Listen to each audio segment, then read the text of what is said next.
Good day, race fans, and welcome to the Intentional Wreck podcast made by race fans for race fans, from the casuals to the lifelong gearheads. My name is Jeff, and I'm here with my fellow hosts Corey and Finn, and you can find us on YouTube, Spotify, and iHeartRadio under the name Intentional Wreck. You can also find us on Twitter under the handle at intwreckpod. That's at INTWRECKPOD. Long race. Long weekend. Things happened. The Jeff was perfect- very mad. I let out lots and lots of frustrations in the Discord while we were watching that race. I made no secrets about how I was feeling throughout that, as it felt like Toyotas were just getting nailed throughout the entire race. What did you guys think? We're going to get a little special perspective here from Finn, who was actually in Charlotte this weekend. Let you go, Corey, and then we'll chat about what the weekend Sure. looked like for me. I'll tell you what, we're going to be getting some new listeners this week, I bet, because that was most certainly an intentional wreck. I mean, that was, boy, that does not look good, especially, thank you. Between Hendrick and JGR, You've been cooking my that guy. up.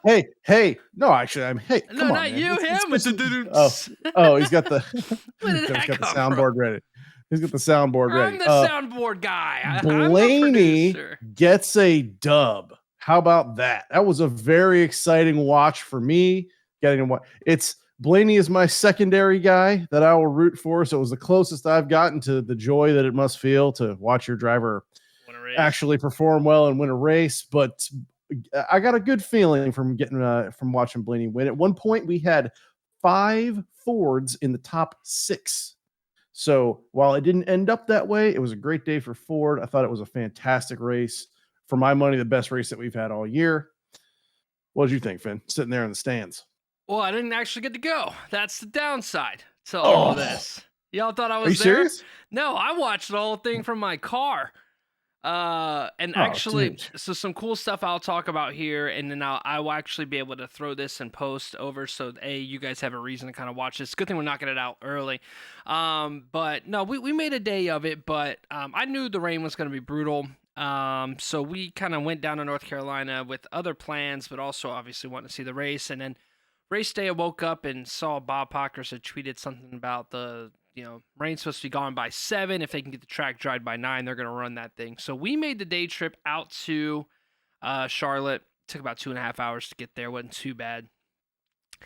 We met up with Silver Thunder, and because he was there for the Xfinity race with the hard pass and everything and VIP King access. But and then we met up with my youngest brother Trenton, and we went to NASCAR Hall of Fame, and that was cool. So that's what I want you guys to use. I'm gonna while I'm talking here, I'll throw some photos overhead. I wish I could have transferred them to my computer real quick before we got going, but you guys can watch those.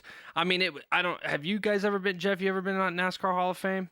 I mean, I haven't. No, I've always wanted to check it out. Super sick. I mean, the first thing you'll see is it's like a big circular room that's slowly, like starting on the outside of the room and like kind of rising up and around. Is like this. It's like a track wide thing, and they have a bunch of legendary cars. They got that Jeff Gordon 50th anniversary car, the one that Byron replicated out there. They got an Austin Cindric Daytona car. They got a Richard Petty 43. All these old school cars. We got a bunch of pictures of those. Got a Jimmy Johnson Pride, the car that he won the 2003 All-Star in. One of those old Jimmy Johnson red, white, and blue schemes. So we had a top-down view of a Rusty Wallace scheme, so that was cool. So all the way around there, they got a Hall of Champions where you can go in there and they have everybody that's in the NASCAR Hall of Fame, and they've got a video running for each person, and you could pick up a little like phone headset and kind of listen to the audio while watching that. That was really cool. Lehua, I saw her pick up one, and it was Bill Elliott's. She didn't even know. She just walked around and must have thought this person was interesting. So I don't know what that means for my wife and her fanship. She's a Kyle Busch fan. But she picked up Bill Elliott's and listened to his. I was watching her, and then they had Lightning McQueen. Nice. A full-size Lightning McQueen, so we got a little picture of that. I'll put that one up. And then Definite car Hall of Famer, right. Lightning McQueen. Now, we didn't do simulator access because the simulator is just iRacing. So I thought it was just like, a bunch of wheels and things. No. We turn the corner, and there's about 7 to 8 full-size stock cars. NASCAR. I mean, the first one, I took a Nice. picture with Lehua. They got the King's Hawaiian, Brad Keselowski skiing. They got a Denny car. They got all of them in a line.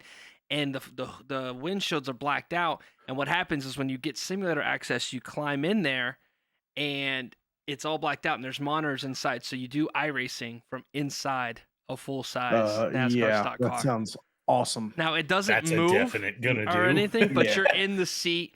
It was actually pretty cheap. It was like $30 for the whole thing plus simulator access. Yeah. So if you get a chance, I would say I'm not a big museum goer, but that stuff's cool.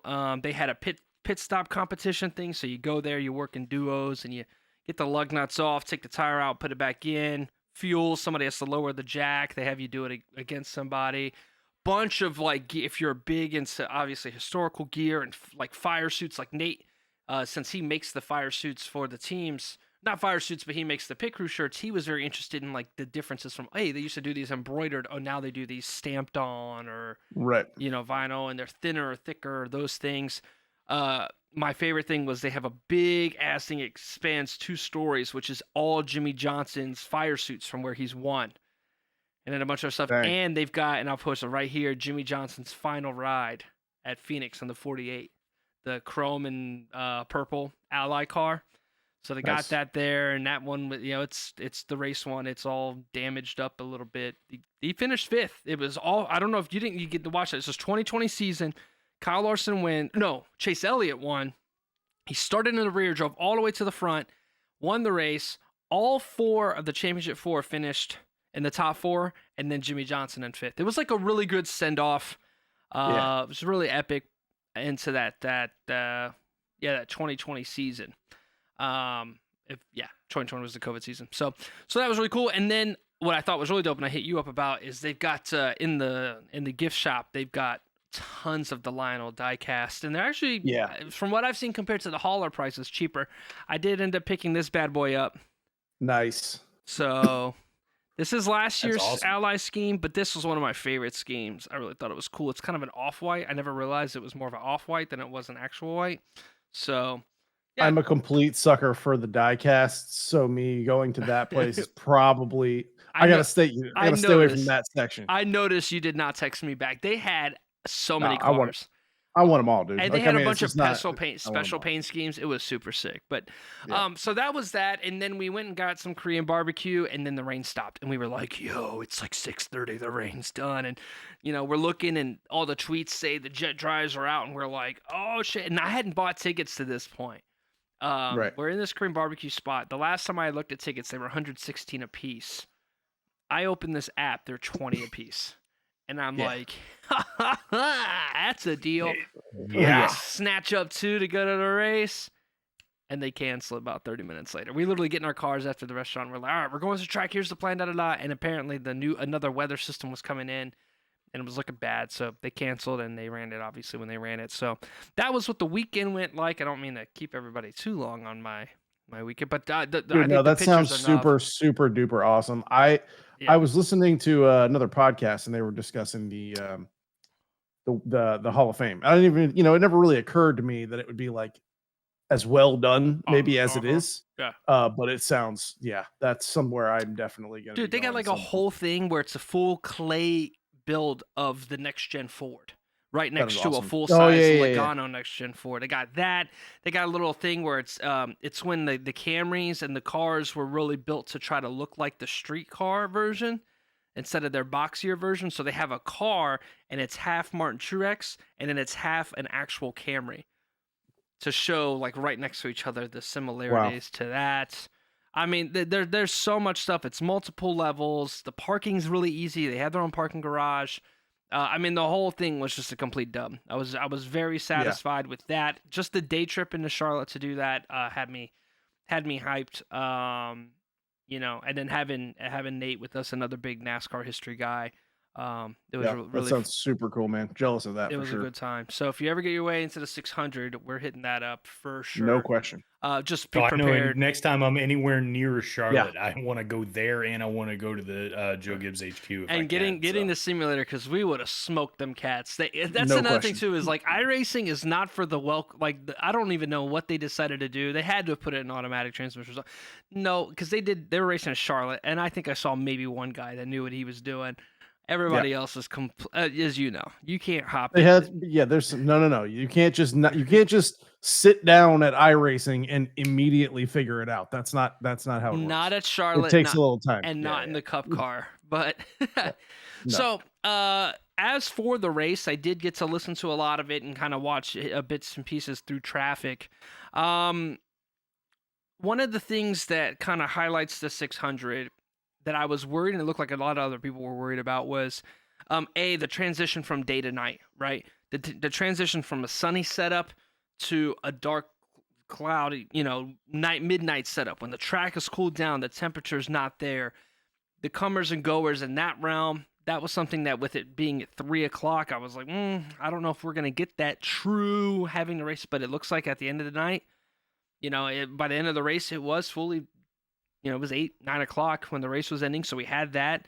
They had some patches where the sun came out and you saw Truex kind of went away and faded, and then the clouds came back out, and then Truex was right back to the front. That was cool. You see guys that are quick all day long, but like Blaney, quick until 40 laps into a run.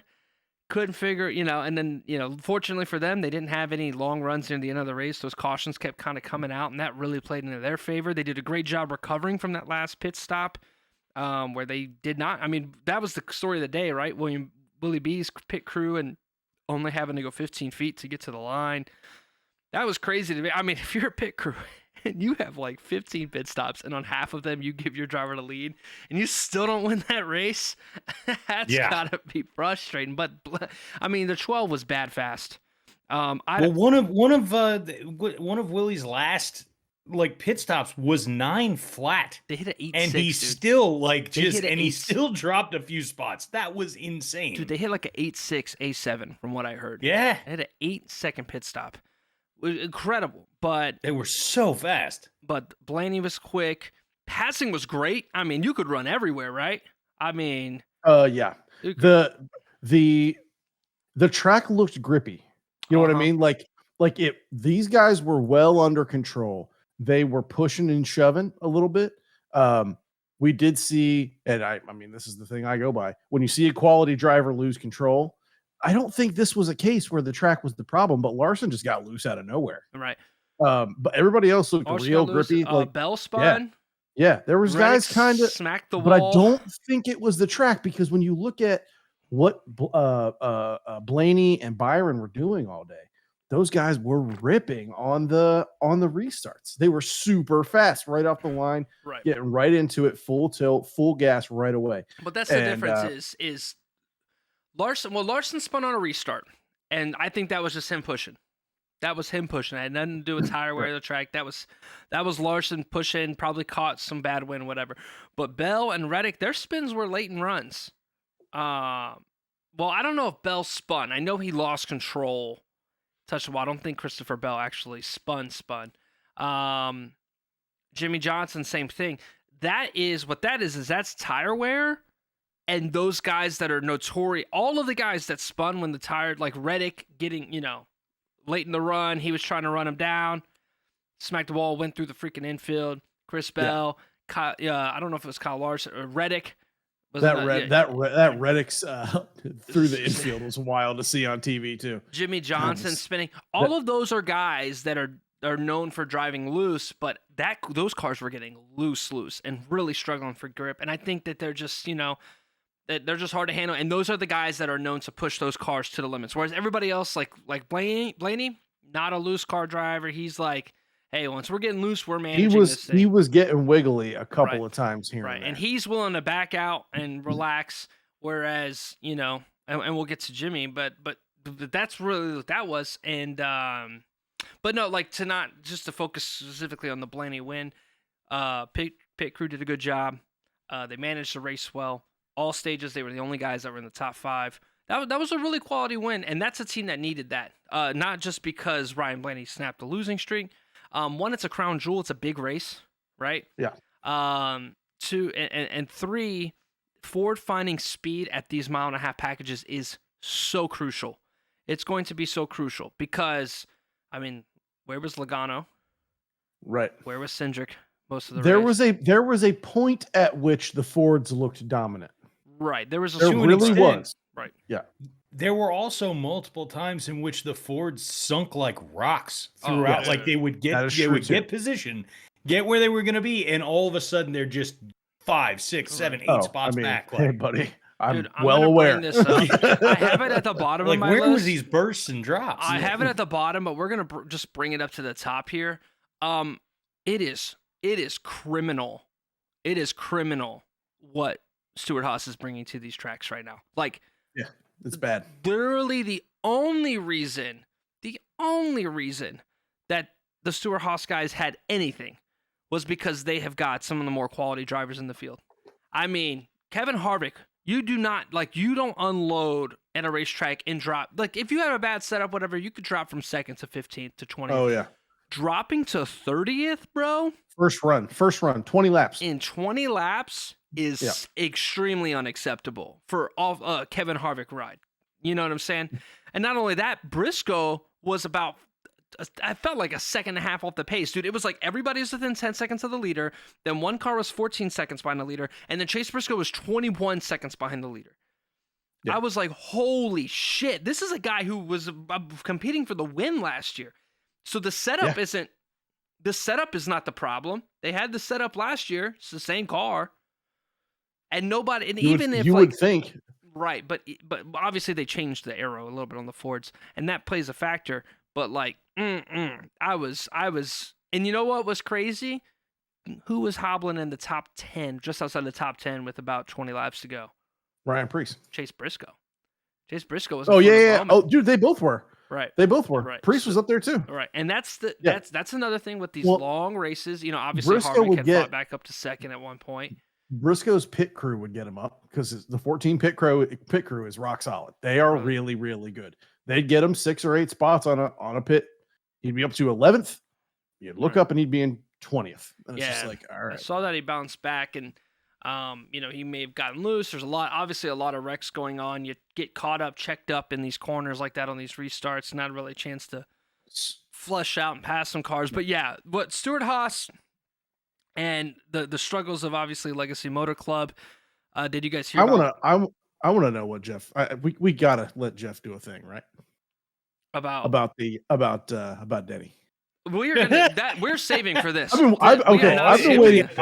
I've been waiting We are all not day. skipping this. I promise Okay. you. That is All not. right. That is not. We're Okay. getting all the other things out of the way. I need to so hear this from can Jeff go. about that. All right. So All right. Jeff doesn't worry Just about so a we're time clear. limit. Okay. Cool. Perfecto. So, Awesome. Let's go. Legacy Motor Club, you talked about Jimmy and you said I must have been a little frustrated. Obviously, I was more frustrated I didn't get to watch Jimmy race.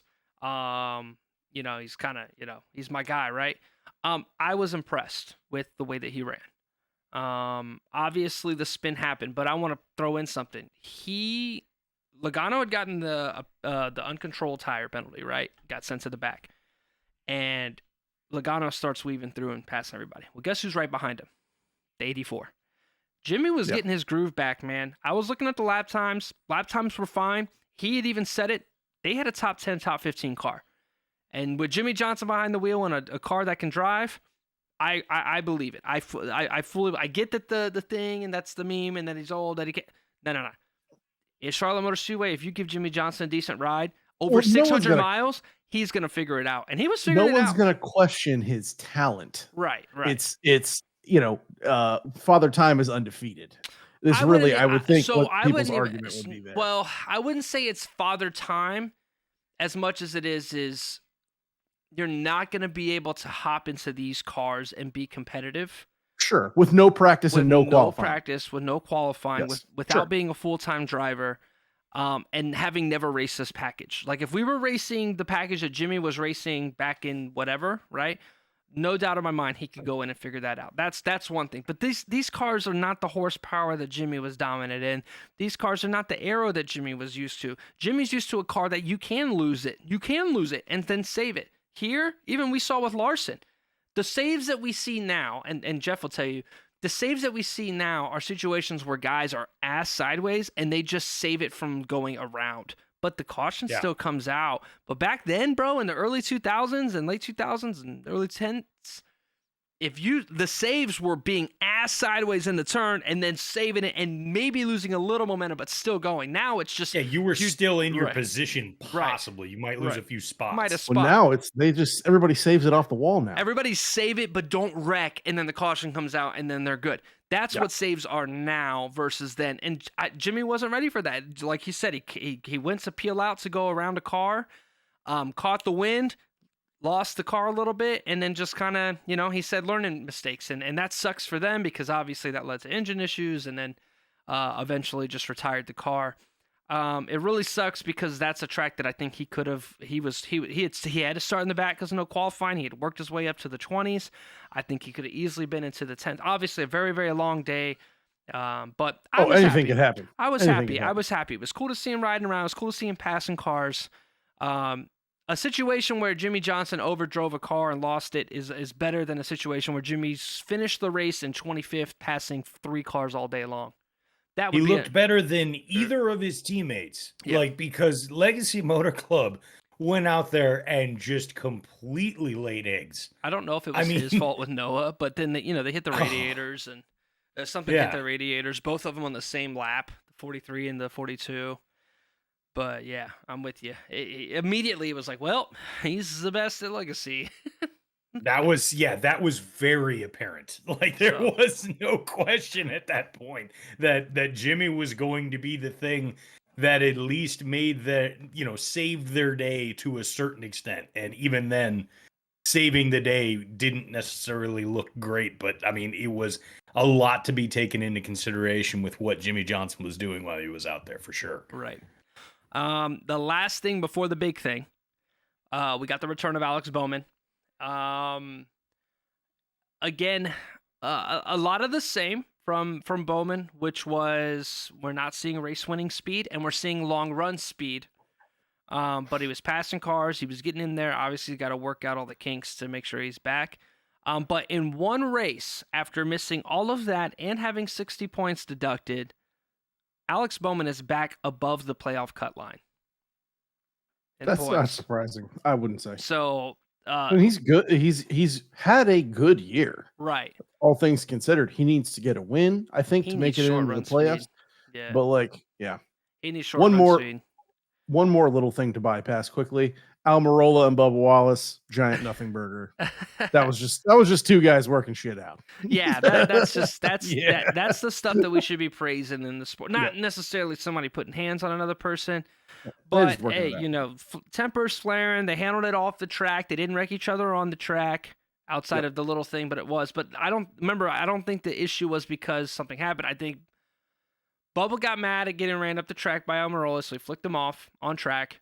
And then I was going to say this was mostly over a middle finger. Right, and then that's what I heard too. And then Almirola, didn't like that he was getting cussed at by Bubba when he confronted him, so then he shoved him. I don't think it had any really thing to do with the only person who was upset about anything was Bubba. Felt like he got ran up the track, but Bubba was if there was a caution at the end of that race.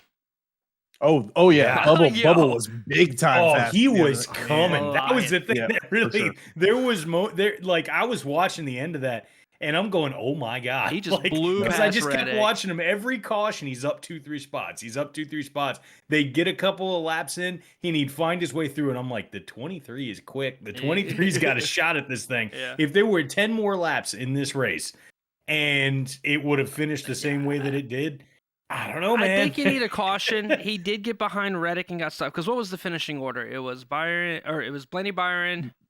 Reddick, Bubba got 4th. Reddick, Bubba. Was it Reddick, Bubba? I feel like Bubba caught Reddick. No, I'll pull it up, but I think it was Blaney, Byron, Reddick, Bubba. Yeah. Maybe he passed Truex and was chasing down. It might have been. Was it Truex, Bubba, Reddick? It was Truex, Bubba. Reddick. Bubba had passed Tyler. Blaney, Byron, Truex, Bubba Reddick. Okay. Right. Busch and Stenhouse had a really good battle. That was fun. Chris Buescher had a good day. Buescher resilient all day. Zane Smith. By the way, the absolute dub that was the paint job of the 45. I good like job. it. Good job, 2311. That's a win. That's easy. They were both pretty schemes. The time. Strawberry Cream, Dr. Pepper. I will say this. Take my veteran half off for a second. I love Memorial Day weekend. Obviously, my favorite race of the year. It makes it very difficult to see who's who in that race because everybody's red, white, and blue. I mean, I get it. It's NASCAR. You're never going to get the not red, white, and blue schemes. It is what it is. But, man, it is always very difficult to tell who's who now because everybody is running some sort of patriotic paint scheme. Except for Daniel Suarez's car. You always know what one of the trackhouse cars. Well, that's just what they run every week. It's just the giant American flag on the top of the jockey car. On the underwear car. So yeah, that one's always easy to get. But all right. Hey Jeff. But yeah, Bowman looked good. We were happy with that. He's back. I don't know if he's gonna win a race. But now it's Jeff's time. Get it off your chest. What happened, Jeff? What happened there? Set Obviously, the scene for us. The downside of this, Jeff, before you go, is that we don't get to debate on what should happen because the things have already transpired. So before we get into that, yes, tell us about your initial reaction in the Discord. Well, so that's the thing. That, honestly, I don't have, some scathing, just hellfire response so much because NASCAR got it right. Right away. And it was very quick. There's no appeal. Yeah. There's no appeal. There's no appeal. Hendrick announcing a driver in the seat is is pretty much they're not appealing it. Yeah. That's good. Yeah. I know there's no appeal. That's the thing. A lot of any fire that I've had, the thing that I would have been clamoring for, the thing that I wanted was to see a similar punishment come down to Chase Elliott that happened with what happened with Bubba last year. I felt like we had a very comparable situation. I thought Denny was not irrational in what he was saying in that we have two scenarios that were very, very similar. You can nitpick little details about this and that to try and say that, yes, this was a little different or this might be a little bit different. The fact is, you had two guys running close. Someone got run to the wall. They got mad. They right hooked somebody, took them both out of the race. You shouldn't be racing next week when you do that. That's just plain and simple. That's not good racing. You don't do that. That is what it is. Now, if we want to get to what my reaction was at the time, it was genuine. Fury. I was furious. I was just because every single time that they showed that replay, all I was watching was those front tires. Every single time was watching the front tires on the 9 and watching them to go from completely straight off of the wall to directly off to the left. Just that quick. You knew, anything about, I can't operate it. Yeah, you're not going to be able to operate it after you yank the wheel all the way to the left to jam the car into the rear of the guy next to you. That just is what it is. I don't know. My main response to it at the time when it was happening, Finn's response to me was probably better than, anything about my initial reaction to it. Shit. I sent a message and said, what the hell was that? Finn's response was, "Get wrecked, nerd." And then we went on with the rest of everybody. Just went on with the rest of their day. Get wrecked. You got wrecked. I was quite furious at the time that it happened. There were, I would say, probably the next 50 laps of the race, I was pretty much silent. I just didn't have that's true. a lot to say there. And then, kind of just cooled off and got back into things and then started watching other Toyotas start dropping out, from one wreck to a spin to, falling out to the back. Because it was right. That's the other part that got me was not too long after that was when Bell spun out and dropped to the back of the pack. Right. And I'm just going, oh, crap. It was 20 laps later. Watching Bell drive through the field was super fun for what it was. He was real quick. Hey, absolutely. Jeff, help me out here as a novice, okay? Okay. Devil's advocate. I'm not saying I know anything that I don't, right? Is it impossible that Chase Elliott is telling the truth and that was not an intentional wreck? 100% the whole truth and nothing but the truth? Absolutely not. Yeah, Okay, Denny and brought how the is it? receipts. How You got how do you know telemetry. that? Telemetry. Okay, so the telemetry is what's going to tell him. That's so. I don't. Did you see the tweet that Denny put out? I know that there were some things, but like, here's my thought process, right? Like, and obviously it's not the same. Chase Elliott's a professional race car driver, but I Right. play a racing simulator, right? You get jumpy when you skip off the wall, right? I'm not saying this is what happened. All I'm saying is I don't understand how there's such confidence, and I would literally say that about any driver. This is not a Chase Elliott thing. I have no rooting interest in Chase Elliott, but skipping off the wall and then trying to get it back up to speed, to say that it is impossible that it was an accident, I think is strong. Well, I don't understand why that's not possible. Consider the source. That's the first thing you need to do. You need to recognize that the first person that's saying that is a guy that has been doing this for over 15 years, who has been into plenty of walls himself, who has gone and been in a situation like that himself and knows how that car is going to react when he comes off the wall. And also, every time that Chase Elliott hits the wall, his reaction has not always been to immediately yank the wheel to the left directly into the car in front of him. And if that is the case, if the argument, if the missing piece for me is you are forgetting that these are the most talented drivers in the world. Right. They've hit the wall a million times. Yeah. Right. If that is the evidence, then okay, I'm glad that that is the way that it is. But I just wasn't understanding, like, to say that it happened fast is like the understatement of the millennium in NASCAR. I'm with you. Let me also put out there, like, it's that this is the other thing that irritates me. The driver that it happened with is one of the things that frustrates me about that, because Chase Elliott is really, really good. Like, these are the best at their sport, and Chase Elliott is one of the best at his sport. Sure. That's what kills me about that. Like, if we're talking about a rookie, even if take a fellow Toyota driver, it's like, even if that's Ty Gibbs and he goes and has that reaction, I'm going to be pissed off, but I'm not going to be quite as pissed off when you got someone who's basically a rookie out on the track at that point, or somebody who is, in a cup car for the first time or something like that.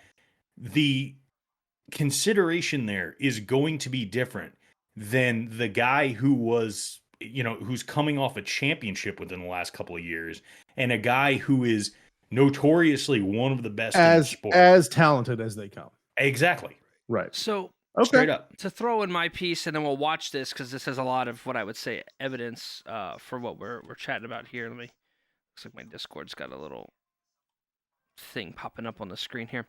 All right, cool. So one of the things that I think is important is the data, right? All of the drivers have raw, like, brake input, steering input data that comes, and it's available to all the other drivers. So he was able to go get the 9's immediate data. Here are some of the notable points. One, after hitting the wall and coming off, it recorrected itself to straight, not left, right? The wheels came off connect straight. The force of which Chase Elliott's car wheel turned left was 4 times that of any other point that day. 4 times stronger turn left than any other point during the day. That includes turning into the pit stops, turning into the turns. That means there's a lot of left turns happening that day. That wheel went round. I heard it was like 120 degrees. Right. And here's another thing, and this is the in-car audio. And what I want to point out is 2 things. That is, the first thing is what they're talking about. So when Chase wrecks, he's gonna mic up, and he's gonna say, the first thing he's gonna do is say that he's run us into the wall twice today. And then he's gonna be like, and then he says something like, am I crazy or am I mad for that? Like, or is anybody else seeing what I'm seeing? Is what he says. The point is that what he's saying, and for his guys, he ran me into the wall, right? Am I crazy for thinking that he ran us into the wall? That implies that's why I just did that. Like, if the unasked question was, well, why'd you turn him? He goes, he fucking ran me into the wall twice, dude. Like, what do you want me to do? Right? So that's kind of the first thing, is like his text over the thing. Do they have access to each other's radio transmissions? Oh yeah, you'll see this. They're going to have this on the video here. So, but like, can Denny just go and pull that? Yeah, he could. From another car? Yeah. Okay. That's interesting. I did not know that. Well, NASCAR has Not I mean, live. right, but- not live. Right, yeah, right, yeah. not live, All of right, that yeah, stuff is available. All the driver's film is available, as far as I know. And then second, you guys heard my point about the data, right? About the 4 times more left and everything else. Yes, All right, we cool. got that. Yep. I want to watch in the second time through here, when it shifts to Jimmy or to Chase's point of view. I want you to watch how hard he hit the wall, because it's not snap me back left hit from my perspective. I don't Okay, think sure. yeah, it's definitely we're pitting for fender damage, but it's definitely not. So here, this is Denny. Still there. Still there. Still there. Still there. Middle. Wrecking here. Hold on to it. Lock it down there. Talk to me. You okay? They need to park his on the wall up top. 3 So here's back. Chase. The 6. Still down there. Ooh.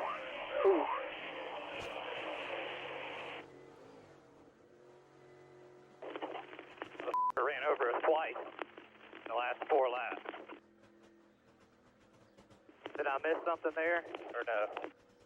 I've not seen it yet. Just bring it to us if we can fix this piece of Even his own crew Still down chief. 6. So he touches the wall here. Yeah, that's a skip. That's not a skip. hit. That's a skip. Yeah, And- a little kiss.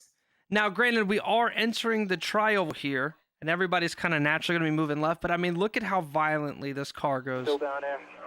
That's crazy. Still down there. That is a straight turn. Oh, That is oh. that. Yeah, that is a straight turn.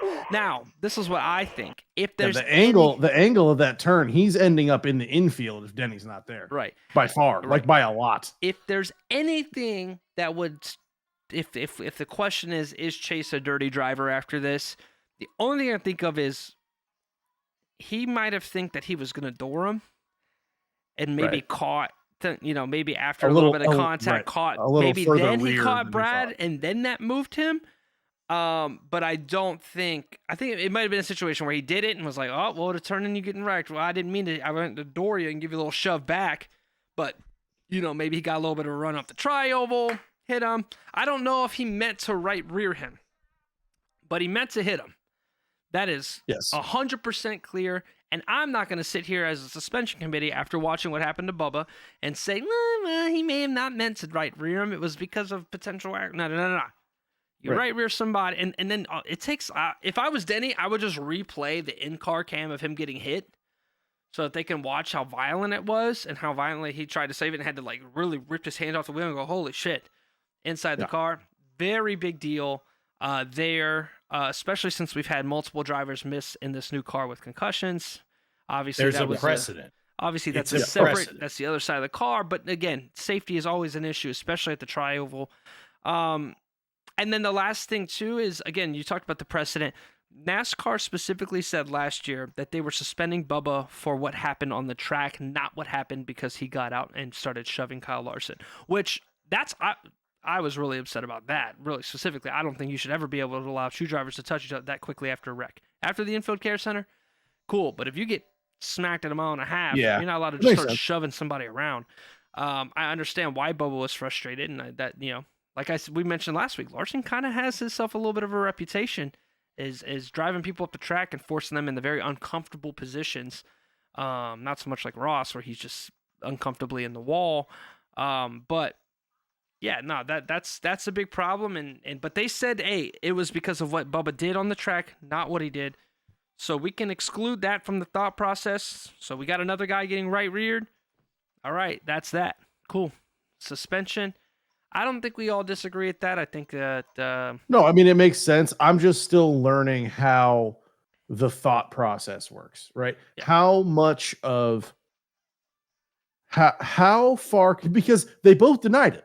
Bubba and Chase Elliott both denied that it was on purpose, right? So essentially, they're going to, right? sure, right? Absolutely.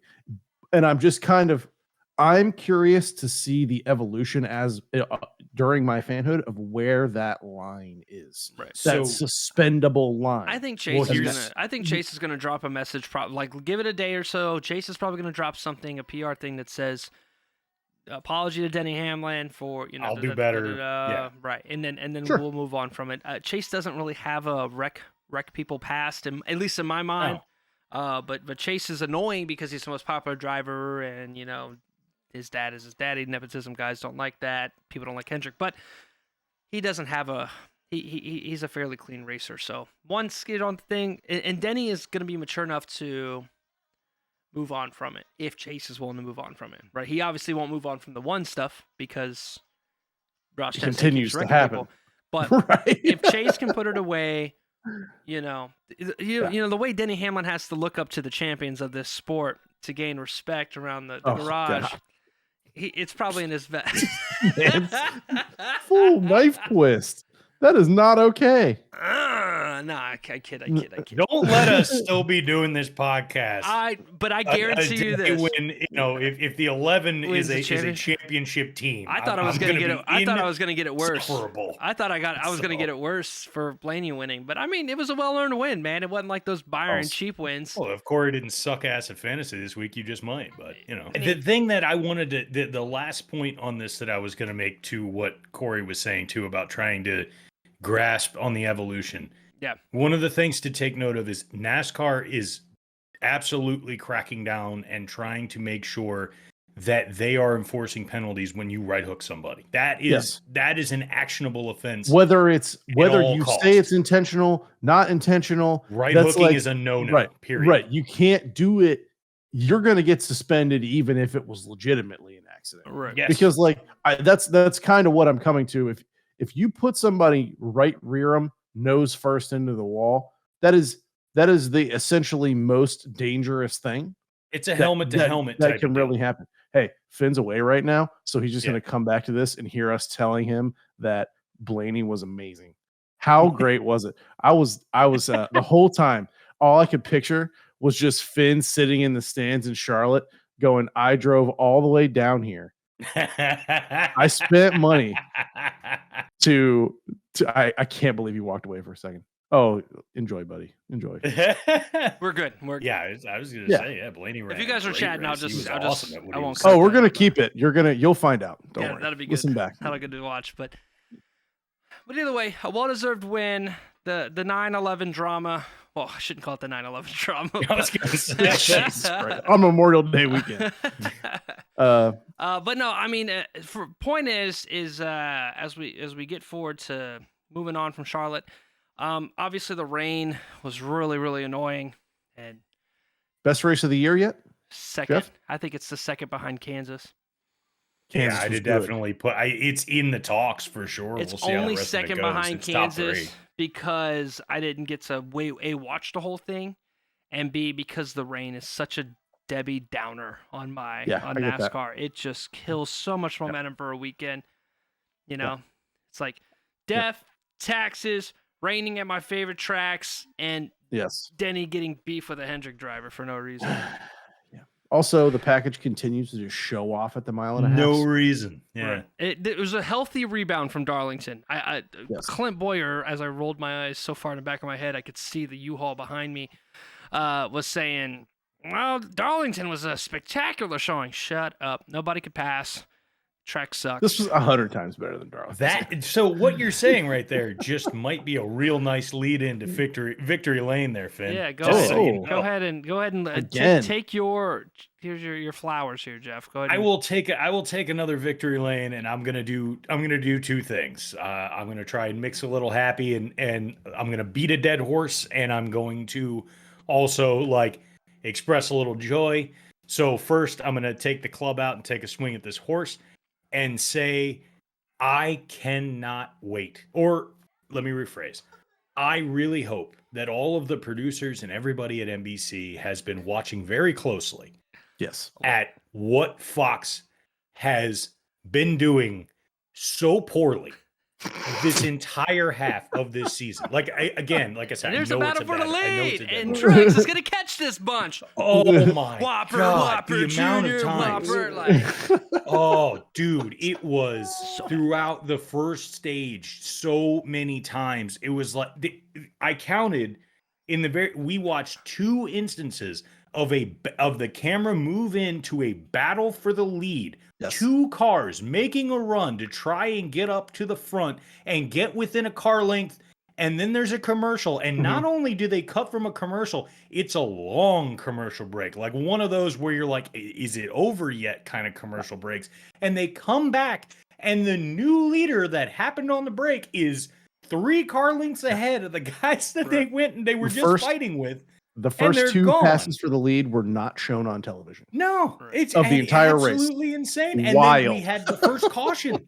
First caution wasn't shown, and they barely talked about it. They barely said a damn word. We hardly knew what was going on. The actual first lead change, when it happened to the front, they didn't say shit. It was as though Tyler Reddick had just got up to the front and moved and nobody said a damn thing. And was leaving.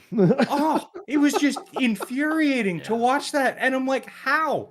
How do you do that? And then also, you know, you had a producer from your show going on another well-known podcast and go out there and start talking about how he doesn't do social media and doesn't listen to, you know, some of the things that people have to say.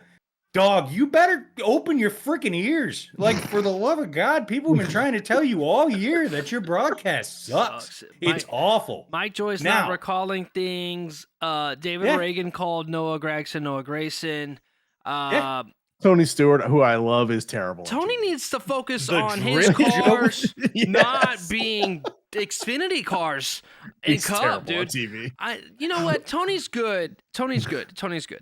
But Tony, I just don't like Clint. Clint just does nothing to bring out the best in the guest driver. He doesn't do anything. He just makes a bunch of 25K, man. And Tony's like, I wish they take it. And he's like, yeah, well, it's your money because you paid me.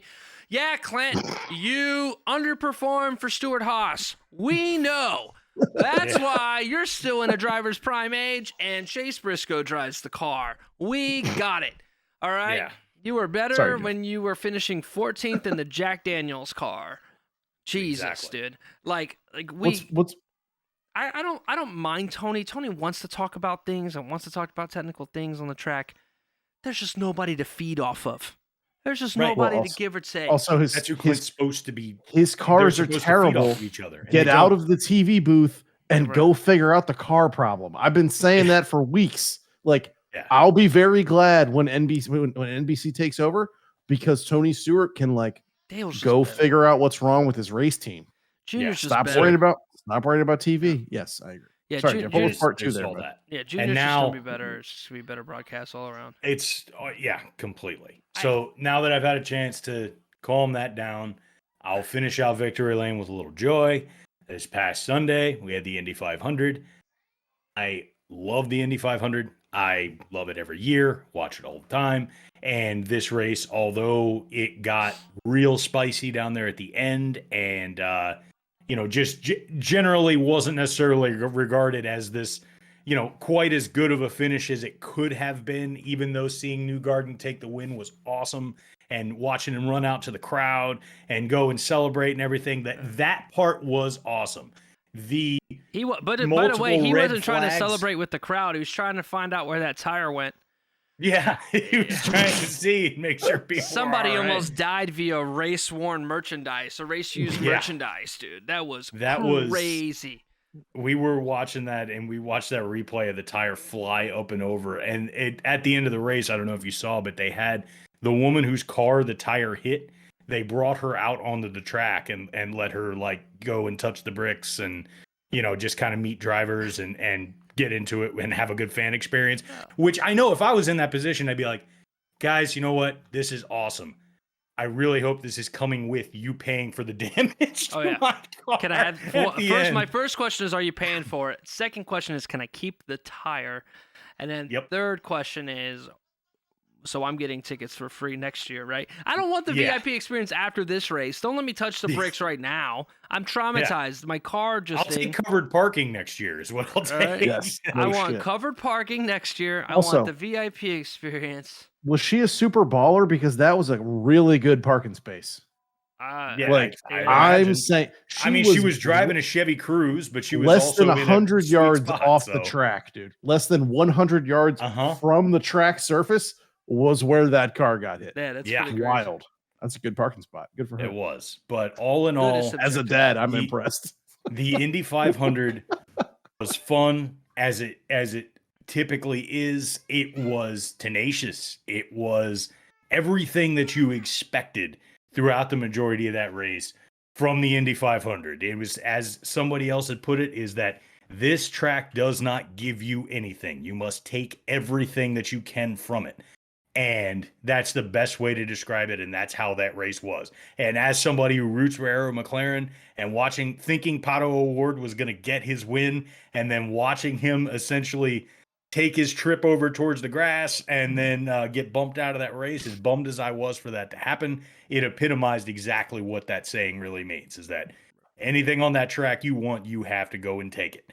So, yeah, regardless, hats off for another awesome Indy 500. I can't wait to make, my glorious trip out there at some point and take that in person. I will be doing so.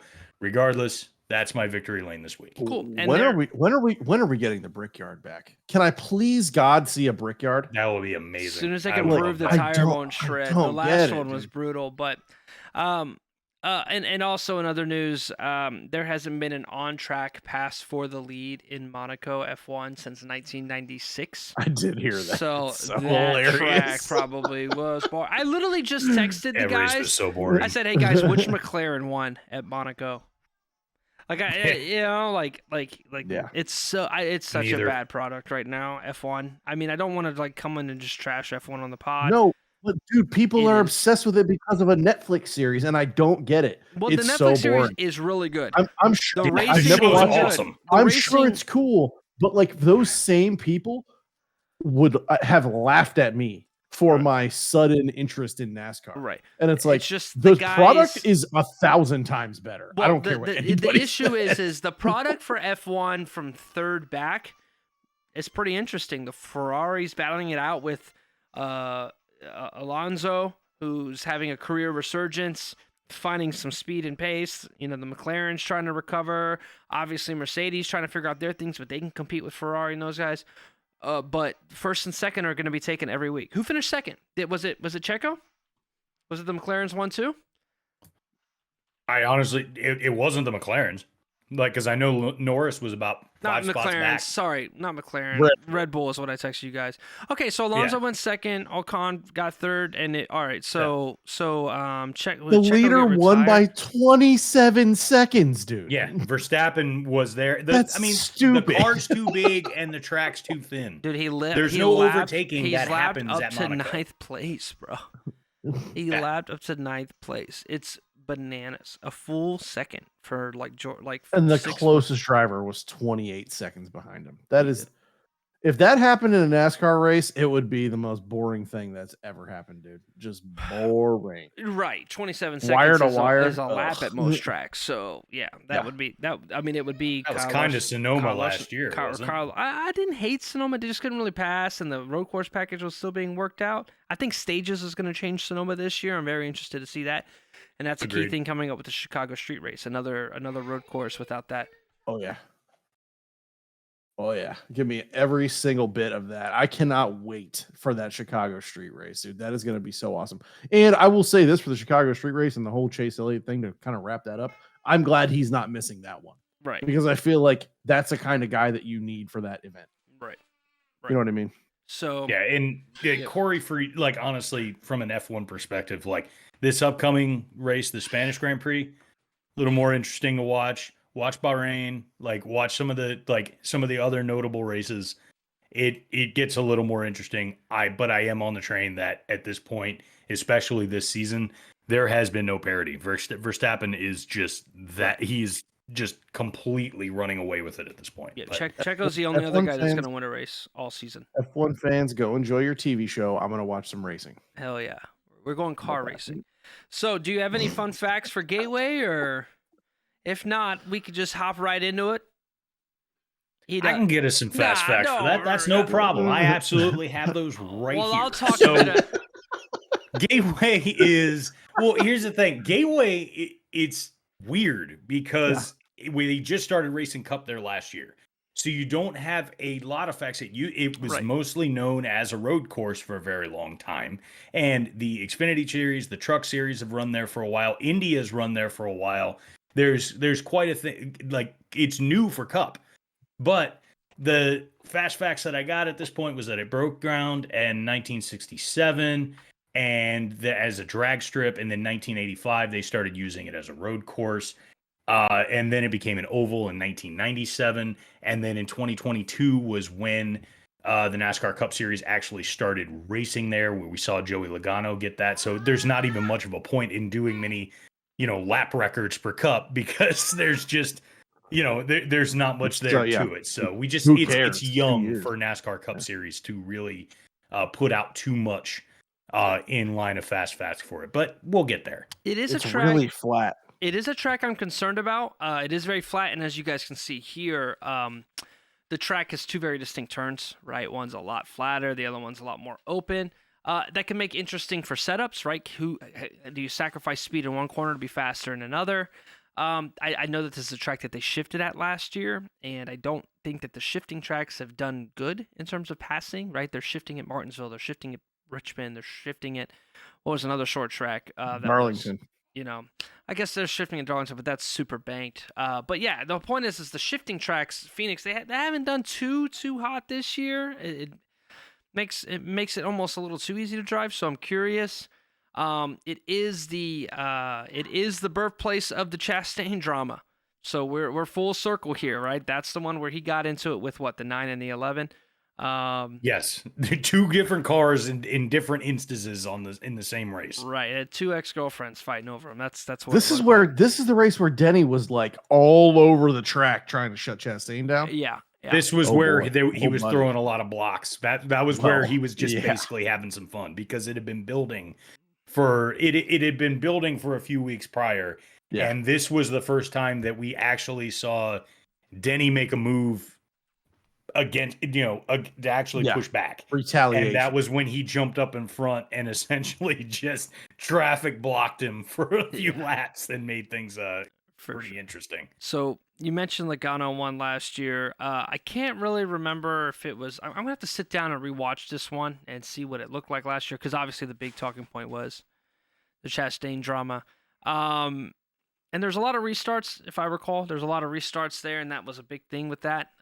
But the big news is what we were just talking about, right? The 9 has been suspended by NASCAR. It got suspended earlier today. Hendrick is not going to appeal, and it is not going to be Josh Berry stepping in, but now rather Corey LaJoie. I'm very curious as to why Josh Berry is not. I think one reason is I don't think Cup or Xfinity is there. I think Xfinity is actually going to Portland. So I think that's the first reason, right? Is there's no truck drivers that are ready for Cup. So that's the first thing. So Hocevar is going to drive the 7. Well, the trucks are at Gateway, but not the Xfinity Series. So I guess that's one catalyst. There's no truck driver able to drive the 9 for Hendrick Motorsports. That's what I'm saying. No truck driver is going to get in the 9 car, right? Right. Corey, it was actually really funny on Reddit. So obviously Stacking Pennies came out today, I believe, which is Corey LaJoie's podcast. And he came out and he said, hey, I don't think that the 9 should be suspended. He basically said, I think they're a little bit different. I don't think the 9 should be suspended. And that happened on Reddit. And the top comment was, I think it was like, Corey, Rick didn't read that letter, bro. And back in 2020, Jeff knows. Back in 2020, when it was announced that Jimmy Johnson's final season, and they were trying to figure out who's going to take over the 48, Corey LaJoie wrote an open letter to Mr. H, basically saying that it's always been a dream of his. He's worked hard. He thinks he deserves a shot, and he would be a great candidate for the 48 car. Kind of got clowned for that a little bit. Obviously, open writing a lot. I wouldn't say got clowned, but, I wouldn't have minded him in there. But, that's what he did. And that was the thing, is when he comes out and he's, speaking, and people are saying ball gaggling. That's the that's what I want to use at the pod, but that's the right term, right? Basically, going against the grain and basically standing up for Hendrick. Everybody was really confused, and the top comment was, hey, Corey, Rick didn't read that letter, bro. You can chill. You don't have Right. to. You don't have to. And then 2 hours later, it gets announced that Corey LaJoie is going to be driving the 9. So the top comment was, Corey, Rick read that letter, bro. Good luck. But no, I think it's very important that Corey gets that. It's cool that it's Corey is going to get a chance like this. agree. At the same time, I don't think the expectation is that he needs to go dominant. I think he can, and I know he's going to put a lot of pressure on himself. One good race in the 9, outside of winning it, isn't going to... I mean, unless he's up front, dominating and competing for the win, I don't think he needs to lose sleep over one race in the 9. It's cool. It's cool that he's getting the number. That means that somebody in the garage knows that Corey LaJoie's got the talent. He's sitting 20th in points in a car that's designed for 30th in points. You know, it's that Spire car is not very good, but he's doing a good job and he's getting a chance. So that's huge for him. I don't think I've got him as my prediction last week, but then again, my prediction from last week was the first car out of the race. So got that Bad going luck. for me. So poor Jimmy. So again, and then like you said, Carson Hocevar setting up. So I cannot wait for that because that guy is wild to watch on the track. Hocevar's That's gonna pretty be. fun. I didn't realize Hocevar was driving in this race. That's gonna be fun. Hocevar's pretty fun in the truck series, man. He's a good dude. So, do we want to do our predictions here? Are we ready for that? Is there any final points you guys want to chat up about? I feel like we covered a shit ton. I hope Ford keeps their shit together. The Because last track that raced like this was Phoenix, and Perfect should have won that race. I hope that Ford can get 2 races in a row where it seems like they have their thing figured out a little bit. That's my hope for this week. Is your pick a Ford? My prediction is not a Ford driver. All right, But well, you go I ahead would love to see a good showing. Go ahead and go first. I'm gonna go last because I'm gonna give. Okay. I'd like to go last if possible. I want to give both of you a shot at my guy first. So All I right, won't cool. say who it is yet. You go first there, Mr. My name is F. All right. I'm going to predict Kyle Busch wins this race. Kyle Busch. Kyle look good. Kyle Busch has had success there in the past in other series. So he at least has some experience in running on this track. So I think Kyle Busch takes this win. And I think it's going to be a Chevy. I think it's going to be Kyle. Kyle looked really good considering the spin earlier, in the race. Well, that's the other thing. What an awesome flex, by the way, to watch this dude drive in reverse around half of that track like it was nothing and kept it on a straight line and then flipped it around to drive over to pit lane. What a move. That was just a hell of a flex. All right. Yeah, it was sick. And then the sponsor plug during the rain delay, talking about the Cheddar's Chicken, knowing that Joe Gibbs was watching and has to talk about how they couldn't get him sponsors when Kyle Busch is known as the sponsor plug guy. That was super funny. And also chicken tendies during the race is never a bad idea. Hilarious. My pick, 4th, 5th, 2nd in the All-Star race, 4th, and then a playoff spot. I'm going Bubba Wallace. Oh, you got him. Yes. All right. Yeah. All right. I'm going Bubba Wallace. He's been bad fast. We're coming to a track that, again, really solid experience there in that North Wilkesboro. I can't say it's a similar track, but it's close to it. Bubba's just riding hot, man. I'm going to go with the hottest Toyota in the field right now. Now you got who from JGR doesn't have a win yet? Ty Gibbs. Yeah. I already picked Ty Gibbs once. I don't want to pick him again. He was good. Also, he had a really respectable day. He was good. He was really good. I'm gonna go with your boy Jeff. I'm gonna take Denny comes out pissed off. Okay. I'm gonna take Denny comes out pissed off and shows everybody what's up. Denny Hamlin. I wanted Bubba. Denny is my backup. I think the Fords will show up, but a Toyota will win. Yeah, that's kind of my bigger picture prediction. Toyota's been crazy. If that race had a 60-lap stint to the end, it's a Toyota win, for sure. No doubt in my mind. So, or if Byron or if Blaney had screwed up at any point, Reddick or Bubba wins that race, right? Because Byron was going to always be in it because his pit box was so good. But Byron really wasn't quick. It was the Toyotas. It was Truex. Truex was up there, so for sure. I think that's a fairly easy clap. But I'm honestly, I think this might be Bubba's week, but I'll take I'll take Denny. For sure. I'll take all the Toyota wins we can possibly get. I'm down for Amen. that. All right. take us So out. with that, I think that's going to wrap us up. Please make sure you check us out on YouTube, Spotify, and iHeartRadio under the name Intentional Wreck. Please like, subscribe, share, tell all your friends. Find us on Twitter at intwreckpod. That's at INTWRECKPOD. Find us, follow us, tweet with us, talk about racing. Yeah, and let's take it out. Everybody enjoy Gateway. Good luck and joy. Fucking Ryan.